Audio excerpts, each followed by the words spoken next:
Welcome to the PIO Podcast, a place for all things public information related for police, fire, EMS, and local government. An open forum to learn, grow, and develop your public information skills. Your host, Robert Tornabene, is a public information officer with over 10 years in the field and 27 years of law enforcement background. In each episode, we will explore different aspects of the public information officer profession. Weekly, we will delve into the field of public information by talking to other PIOs. So sit back and enjoy this episode. Good afternoon. Today on the PIO podcast, we have episode 28, and our guest today is Kevin Sandell. He's a public affairs planner with the United States Army, and I'll go into more detail on his position in a minute. Kevin, welcome to the show. Hi, Robert. Thank you so much for having me. I'm happy to be here. So, Kevin, you are a public affairs planner for the United States Army. You're working out of the Pentagon. How long have you been in that position, and what are your responsibilities as a public affairs planner? Yeah, so I've only been I work in the Office of the Chief of Public Affairs for the U.S. Army at the Pentagon. So the general officer that I work for is the Senior Public Affairs Officer for the entire U.S. Army. I've only been in the position since past January, so about going on about 7 months now. And actually, previously before that, I was still in the D.C. area. I was fortunate to have a fully funded master's program through the Army at Georgetown University in D.C. So I've only been in the position for about 7 months. And you also asked about the responsibilities, right? Yes. Of a public affairs planner. So yes. Within the Office of the Chief of Public Affairs, there are 4 distinct divisions, if you will. And so I work in that strategy and plans division. And within the strategy and plans division, we develop all of the Army's communication plans for all of the things that the Army is doing. And for the listeners who are not familiar with a lot of the lines of effort that we use, we have 3 primary lines of effort in the Army. One is people. So people are our number one priority. And then second is readiness. And obviously the Army has a key readiness mission to make sure that it's always ready for wherever and whenever the nation calls. And then finally, the third LOE is modernization. And so with an enterprise as big as the Army, there's a lot of equipment and training and all of that has to be modernized to ensure that we're ready to fight. And so among those 3 LOEs, I am the primary readiness communication planner. So anything that does include training, deployments, future events kinds of things, I am the lead primary communications planner for that. And so, we're doing everything from the Arctic strategy that the Army's involved with to the Army's new combat fitness test. We're also doing COVID and, making sure that our soldiers are ready to deploy, fight, and win. And so anything that has to do with readiness, I'm there and leading the communications efforts for those. Kevin, your background, is it a journalism background, or is it fall into some other category? It is. I was a journalism major in college. I went to a small little school in central Illinois called Olivet Nazarene University, where I was a journalism major and also an Army ROTC cadet. And so that's how I earned my commission, was through Olivet's ROTC program. I commissioned in 2007, actually very unique entrance to the Army. I started out as a chemical corps officer. And so for your listeners who don't know what the chemical corps is, that is the Army's chemical, biological, and nuclear response element. So there are units all across it's a pretty big deal, especially in this day and age, when we're a lot of different threats. And so I was trained as a chemical officer, and making sure that the Army was prepared for a chemical or biological attack. But I was, like I said, I was a journalism major in college, and then commissioned as a chemical officer. And then actually my first deployment to Afghanistan in 2008, I was a platoon leader for a chemical platoon, and we ended up running a jail for Taliban and Al-Qaeda detainees in Afghanistan. So very unique entrance to the Army. Okay. It's an interesting segue into going into the public affairs end of it from being a chemical officer there. Interesting.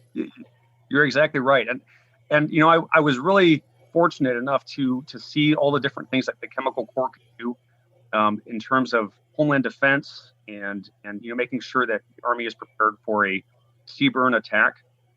But I wanted to wash my hands of that, and so I got into public affairs about 4 years into being in the Army. So in 2011, I transferred into becoming a public, and that's really where my passion lies, being an Army PAO and telling the Army story. There's so many cool stories out there of soldiers doing really cool things or having really unique backgrounds or interests.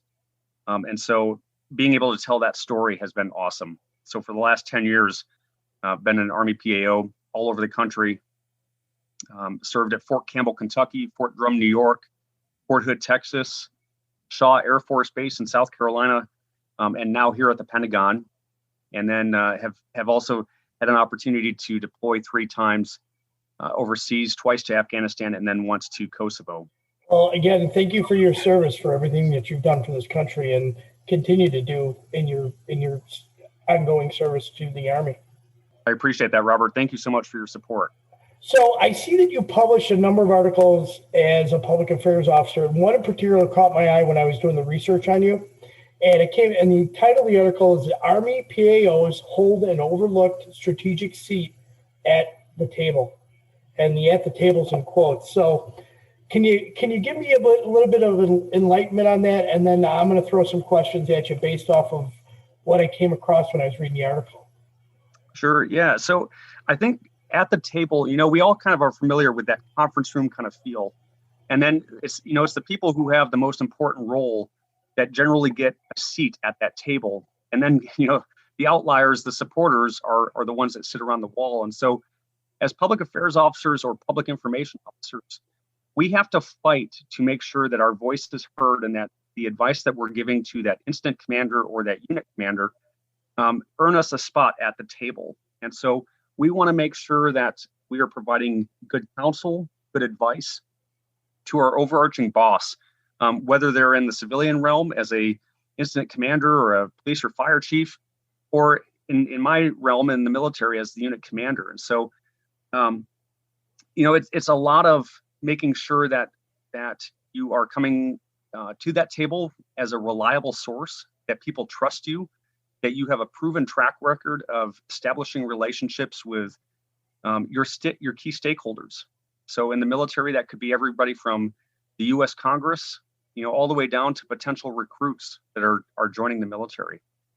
In the civilian realm, that could be your citizens that live in your local community. It could be your state and regional government bodies. And it could be also even your employees. Your internal communications also have a big. So really at the table means that you are coming in there and giving that good sound counsel to everybody in the room and helping enlighten them on the communications perspective on whatever you're doing.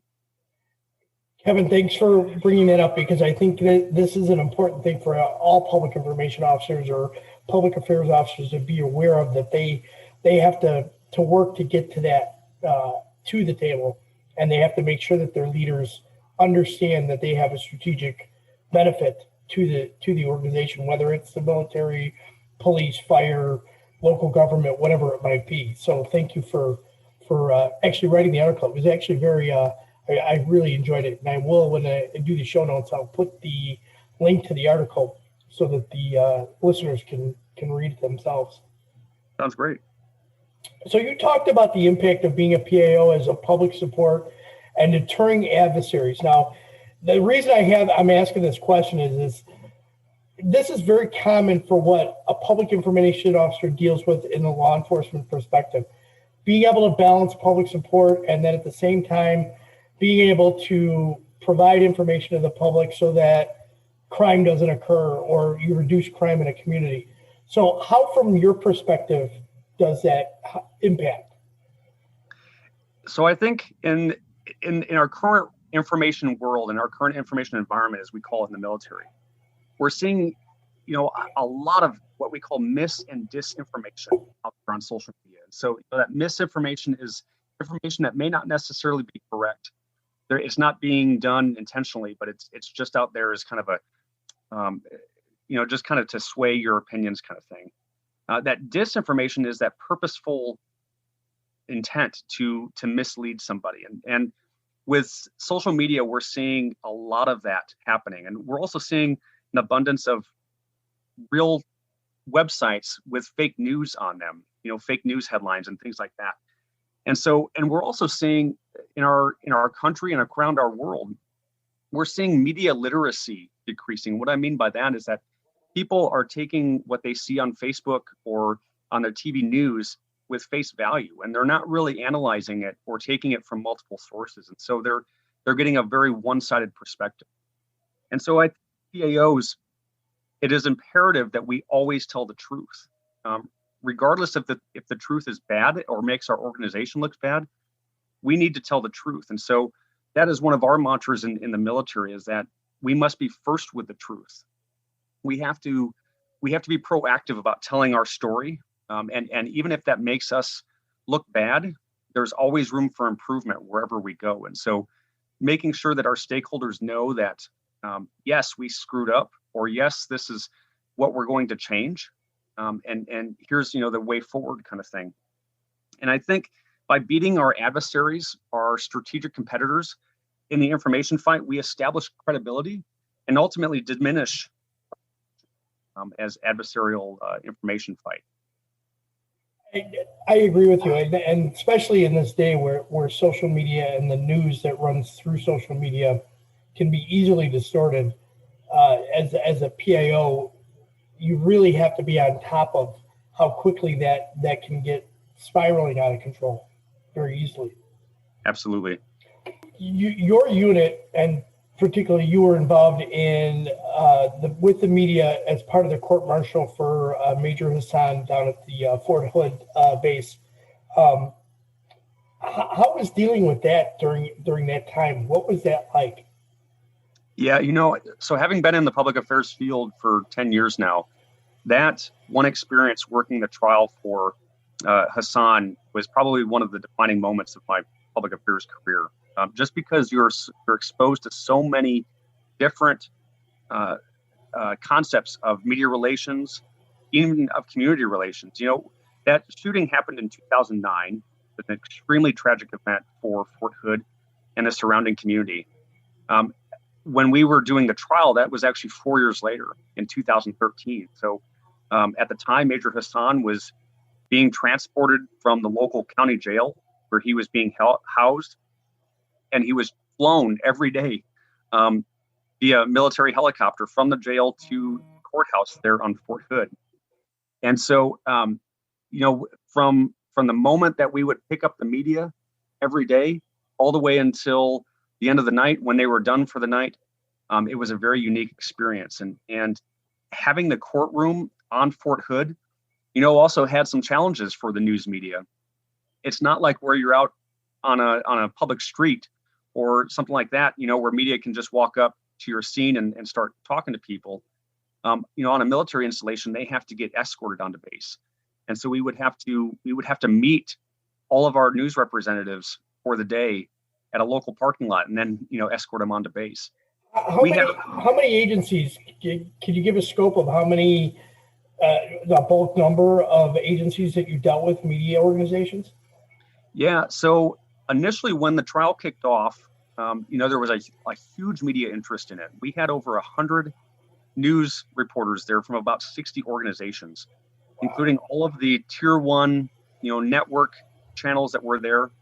And then we had a lot of local and regional based, Texas-based news media that were there. And so we had a lot of people that, had competing priorities, and being able to facilitate that was a huge challenge, but it was an awesome opportunity for my soldiers and I as we ran what we called a media operations center there at Fort Hood. So we would coordinate a lottery every day where, because of the space of the courtroom, we had a lottery, for example. So we would host about 12 news reporters from a couple of the tier one news outlets, maybe some pool reporters like the Associated Press or Reuters. And then a lot of our lottery seats went to the local news media. And I think that's one of the key things to remember for PIOs and PAOs is that the national news media, yes, they have a bigger reach and certainly a far-reaching engagement that they can do, but they're going to leave, soon after the event is kind of settled down for a little bit. It's that local news media that you really have to establish relationships with, because they're the ones that still are talking to your local communities and still talking with, people are still familiar with your local police and fire chiefs. And so it's important to make sure that you're not forgetting the little local newspaper or the random TV affiliate in your community, because they're in it for the long haul, as opposed to the national news who just kind of show up with their satellite trucks and depart a few days later. And so making sure that we had representation in the courtroom under this lottery system was that.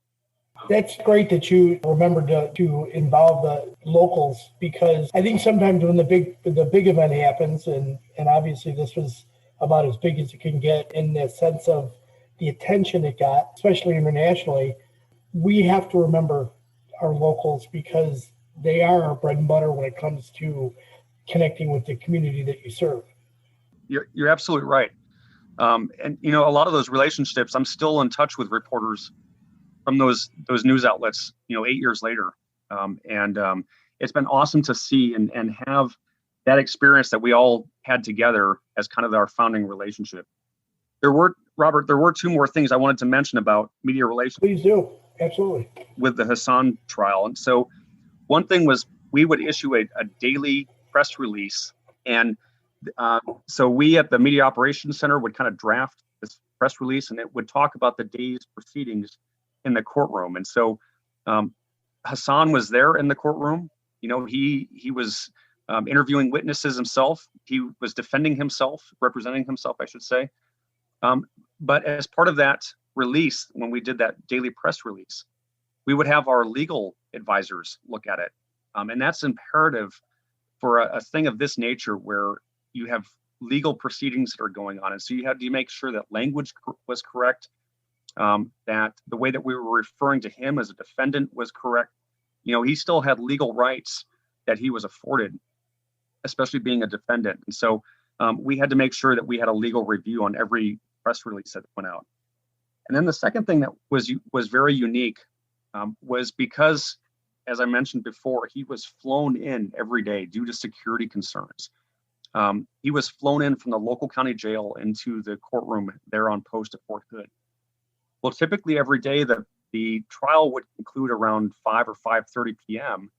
And for those of us in the news business, we know that time is very critical, because that's usually the live news reports, the 5 and 6 o'clock newscasts, especially for the nationwide newscasts. And so there was a rule at Fort Hood. He wouldn't allow the reporters to get video footage of Major Hassan being transported on the helicopter and then them lifting off at that time. And so when you're trying to get everybody away from the courthouse so that the helicopters can take off, but balancing that with them being possibly right in the middle of a live newscast for their 5 and 6 o'clock newscasts, that was a very, very hard challenge. And I think there are a lot of things that we could have done better with that, but it was definitely a learning experience on how to, I almost want to say, finesse that situation and make sure that you're giving the media what they need, but that you're still creating that what we call operational security, that OPSEC, for Hassan and for the pilots of these helicopters and all of that. Good point. For the PIO that works for a public sector agency versus military setting that you were in at the time, but it's still important we have to consider all that with the position that we're allowing them to view with a camera, whether we're talking facing sunlight. These are all operational plans that we have to have in place. So exactly, kudos to you and your group that worked this entire court-martial. And that was a court-martial, and that's what a lot of people may not have realized. This was a court-martial proceeding. This was not a criminal trial in a county courthouse, Texas. This was on the military base itself. Yeah, you're right. And I appreciate you bringing that up, Robert. I used the wrong terminology. You were right. It is a court martial. And there's distinct differences between a military court martial and a civilian trial. And so, yes, it was a court martial, and we had to, because it had huge visibility on it from an international level. We had to make sure that we were using the right terminology at all times, referring to everybody in their correct titles and ranks. Yeah, not getting ranks wrong. It's amazing how quickly you can get somebody's feathers ruffled in that one. Yes, right. Okay, so let's change a little bit here. So you also talked in the article about working in a forward operating base in Afghanistan. When you were working with the media, you were telling the Army story that requires public affairs officers and NCOs to take a proactive and inventive approach and remaining relevant. Why is this so important? Yeah, I think our adversaries are adapting rapidly, if not more rapidly than we are in America. And they're constantly observing how America and its military does operations, and especially operates what we call the information environment. So in the information environment, we obviously have the explosion of social media and how fast things can go viral from a little hometown area in America, and then it now is international news within minutes. And you also have, features on Facebook and Instagram, like Facebook and Instagram Live, that allow people with a cell phone and a good topic to go live and have their stuff picked up very quickly. And so when I was talking about having a proactive and inventive approach and then remaining relevant, we need to be one step ahead, if not more, than our adversaries are in terms of how we communicate the Army's story. We need to be where our audiences are. And so, the Army has explored using TikTok, for example, as a recruiting mechanism. I don't know how far along we are in that, but, that's where our audience is. That's an interesting perspective. I hadn't thought about using that from the military perspective for recruiting. I've seen agencies use TikTok before, but not in a recruiting method. But interesting. You're absolutely right. And a lot of our recruits are coming right out of high school, and so TikTok is their kind of preferred method of communication. But when a public affairs officer or a public affairs non-commissioned officer uses all of the various platforms and channels that they have at their disposal, it makes for a great way to tell a very unique story. And in the military, we do a lot of things routinely. We typically go out and conduct what we call field training exercises, where you're out, on a range somewhere for a couple of weeks at a time on a military base, and you're training with your equipment and your tactics and all of that. But being able to tell the story in a very unique way, so maybe using audio, for example, and recording the sounds of military artillery going off with sound, and then recording somebody's story using just audio is an awesome thing. Kind of like,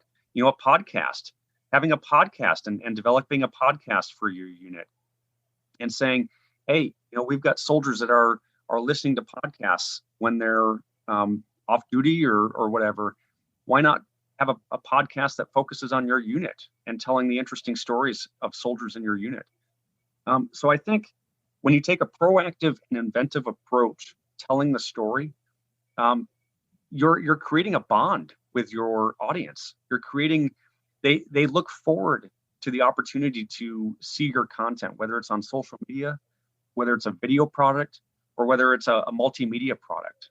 And so it's really just taking that proactive approach to saying, I'm going to tell the story the best way that I can, and maximize the number of people that are hearing this story, maximize my reach so that the most people can hear what we're getting at.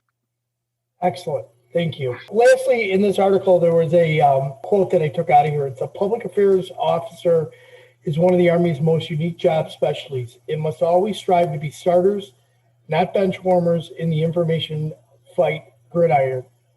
So the struggles you talk about are real similar to what a public sector PIO experiences. Can you clarify your comment a little bit more? Yeah, so that's a football analogy, and so I played football in high school, and all the football players were constantly vying for that starting position. They wanted to be the first on the field. They wanted to be the one that was making the touchdown or making the tackle, and as opposed to the people who are not starting. And I don't mean to use that term bench warmers negatively, but you want, as a public affairs officer, kind of like what we were talking about at the beginning of this podcast, we want to be at the table. We want to be proactive in what we're doing. And so if you are taking a proactive, an inventive, a relevant approach to how you tell that story, you're going to be a starter. You're going to be somebody that is approached for counsel, for advice. People are going to use you as an asset. And so I think as a public affairs officer, we owe it to our incident commander, to our police and fire chiefs, in my case, in the military, to our unit commanders. We owe it to them to be first with the truth, to provide good and engaging counsel and advice to those representatives. Because ultimately, in the PIO world, in the civilian world, those incident commanders have a lot on their plate. Those police and fire chiefs are dealing with a lot. But if they have somebody who's competent and professional and can articulate what needs to be done, then they can win. They can win the engagement strategy over with their stakeholders. And one of the things, I went to the FEMA Advanced Public Information Course there in Maryland for a week, and it was an awesome course. And one of the morals of the story for that entire week that they taught us was, getting the right information to the right people at the right time so that they can make the most informed decisions. And I think as Army PAOs, we have inherent federal responsibilities. It's actually codified in law under Title 10 that we have to tell the Army story and keep the American public informed of our operations and readiness. And so we have to, as public affairs officers and public information officers, we have to keep our stakeholders informed so that they can make the best informed decisions that they need in order to help us out, in order to maybe save their lives. If you're giving out emergency information about how to evacuate, for example, you want to allow people to make the best informed decisions for them and their families. That is a great way to sum that up and to really clarify it for the listeners. So I appreciate that, Kevin. Thank you. Yeah. All right, so let's lighten this up. Let's go with a couple rapid fire questions here. Your favorite libation? Yeah, so we live in Northern Virginia, and we're blessed with a great backyard. We have a deck on our backyard that we can just overlook our backyard with all the stuff in it. And so we like to sit on the back deck, and in my case, I love chai latte. So even here in the summer in Northern Virginia, having a nice hot cup of chai latte always goes well in the backyard. Nice. All right, Kevin. So what motivates you to get up in the morning?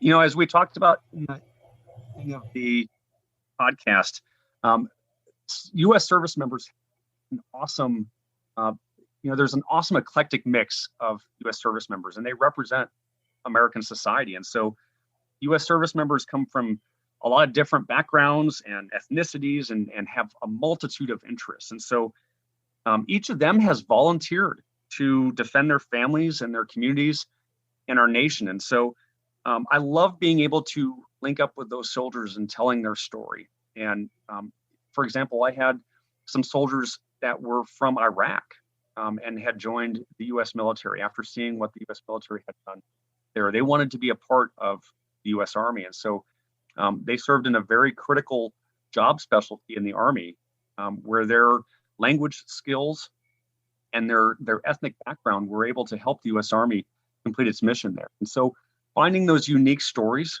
there's in the Army, there's about 1 million soldiers across active duty, reserve, and National Guard. And so every one of those 1 million soldiers has a unique story, and it's our job to help tell that story. Awesome. So what advice would you give to someone wanting to pursue a career as a PIO? I think the first thing that comes to mind is being a good storyteller and being creative in how you tell the story. A lot of what we do as PIOs or PAOs is telling a story, and it may not be, a good human interest story. It could just be a story of, this is an accident that happened, or this is how a fire started, and here's what you need to know about it. And so I think it's being able to tell a compelling story using a very inventive approach. There's a lot of different communication channels and platforms that are out there that allow PAOs and PIOs to really maximize their reach. And so if you're using all of those to the best of your ability in a very efficient manner, you're going to be a good storyteller, and you're going to have a lot of creativity on your side and how you get the maximum bang for your buck. Awesome. So who is your biggest mentor, role model, or supporter over your course of your career? So I am extremely blessed to have a network of personal and professional mentors and role models. And in the military, in the professional side, in the public affairs community, it's a very small niche community. And so I've been blessed with having lots of senior ranking public affairs officials, as well as subordinates who I've worked with, who have really taught me an incredible amount of tactics and best practices and lessons learned that I've been able to take and use in my own career. And then on a personal side, I would be remiss if I didn't acknowledge the personal role models that I have in my wife and in my mom and dad. All three of them have contributed greatly to who I am today. They're my biggest supporters, and I certainly wouldn't have the success that I've had without their help. So what do most people misunderstand about what it's about to be a PIO? I think at least in the military realm and probably in the civilian realm, there's a lot of people that think that they can do the job of the public affairs officer or the public information officer, that it doesn't require any more skills than, taking pictures, posting stuff on Facebook, and all of that kind of stuff. But I think, we as public affairs officers, public information officers, we are specially trained to be good storytellers and to be relational with people. A lot of our job as professional communicators relies on being human with each other and connecting with other people. And so when you have those abilities, those innate skills and talents to connect with people, it takes a lot more than just taking pictures and posting things on social media. I mean, yes, people can do that, but we as professional communicators, we are specially trained. And I think we also have the innate interest in others, and making sure that everybody's story is told in a accurate, truthful, and exciting and compelling way. That's a great way to sum it up. Thank you. So if you could turn back time and talk to your 18-year-old self, what advice would you give him? Yeah. I've always loved learning. I've loved being in school. So I would say being a lifelong learner, expanding your horizons and seeing what else the world has to offer. So, we all have interests, we all have hobbies, things like that. But I would say if you can expand your horizons and get into areas that maybe you're not so comfortable in, trying something out new, you never know if you're going to like it or not. And really getting after the things that you find interesting. It could be a new hobby. It could be a course or an academic journey that you go on, but be a lifetime learner. Always be looking for ways to expand your brain. And when you do that, you become a well-rounded person. You're a good conversationalist, and somebody that others come to look for advice.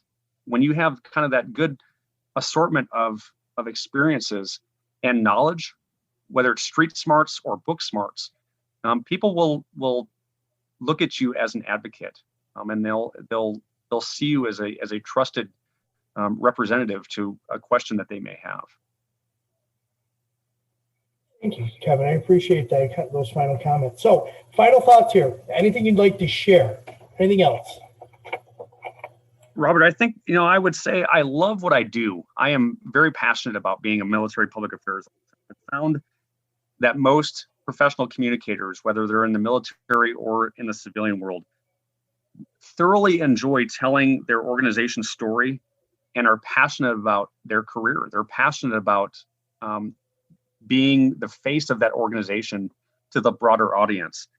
And as PAOs and PIOs, we have to advocate for our field. We have to demonstrate to our bosses what the information environment looks like, so that amidst all of the things that they're also dealing with, they can understand what is the sentiment, what is the public opinion of what's going on, and how can they be the best informed. And we also need to make sure that we're advocating for our field as a career, as a profession. We, as public information officers, we want to sell what we do to the organization, because that can be a fight too. And in making sure that you have a seat at the table, you want to be able to sell yourself and the importance of what we do as public communicators to the larger field. And so I would just say a lot of us, most of us, are passionate about what we do. We're excited to tell the organization story, but we also have to be good advocates and ambassadors for what we do and be able to sell ourselves to an organization who may not fully understand what we can bring to the table. That is about as best as I could sum that up, Kevin. Thank you. That was outstanding. That is definitely going to end up being probably one of my highlight reels for your interview. So thank you. So how can people best reach out to you if they want to connect with you or learn a little bit more about you? I am using LinkedIn more than I'm using any other social media outlet. So, and that's how I found you, Robert, and your podcast. And, you've been a phenomenal connection. And so I would really say that LinkedIn is the best way to go. And I will put the link in there in the show notes so that if people want to connect with you, they can reach out and have a conversation. Absolutely. I am always looking to expand my network. I only have a few more years of being in the Army before I retire. So I'm always looking to connect with people in other communications fields with really cool organizations that I could use as a post-military career. So I'm always looking to connect. Outstanding. Great. Kevin, I appreciate you coming on the podcast today. Thank you very much for taking the time out on a holiday. I appreciate you adjusting a little bit there for my time. I hope you have a great rest of the day and a very safe remainder of the year that we have coming up here. Absolutely, Robert. The same to you, to all the listeners as well. Happy belated 4th of July. Thank you, Kevin.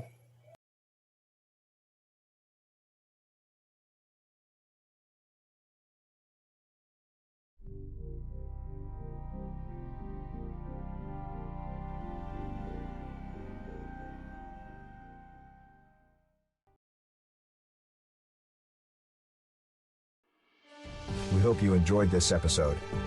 If you would like to contact the show, please email us at thepiopodcast@gmail.com. Be sure to subscribe to the podcast to get notified of the latest episode. If you are listening on a platform that allows reviews, please give us a review. We appreciate any review, good or bad. It helps us improve on each episode. Until next time, be safe.